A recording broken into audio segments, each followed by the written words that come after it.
بسم اللہ الرحمن الرحیم۔ 14 اگست جشن آزادی کے سلسلے میں متحدہ قومی موومنٹ پاکستان کی جانب سے سندھ بھر میں پرچم کشائی کیے جانے کا اہتمام کیا گیا ہے۔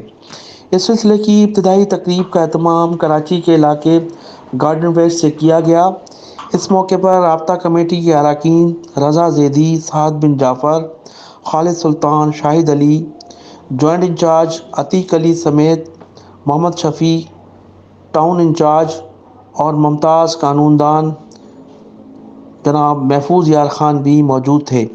اس موقع پر پاکستان ٹائم نیوز سے بات چیت کرتے ہوئے ان رہنماؤں کا کہنا تھا کہ متحدہ قومی موومنٹ 1947 میں ہندوستان سے ہجرت کر کے آنے والے ان مہاجروں کی اولادوں پر مشتمل سیاسی و سماجی جماعت ہے جنہوں نے اس ملک کی خاطر 20 لاکھ لوگوں کی قربانی دی۔ لہٰذا مہاجروں کو غدار قرار دے کر نہ تو ان کے حقوق غصب کیے جا سکتے ہیں اور نہ ہی انہیں پیچھے دھکیلا جا سکتا ہے۔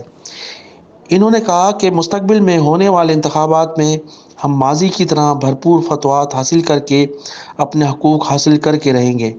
انہوں نے کہا کہ ہماری اگلی منزل اپنا جنوبی صوبہ ہے جو کسی بھی صورت میں حاصل کر کے رہیں گے۔ بعد ازاں رابطہ کمیٹی کے رہنماؤں نے پرچم کشائی کی اور پاکستان کی سلامتی خوشحالی کے لیے دعا بھی کی گئی۔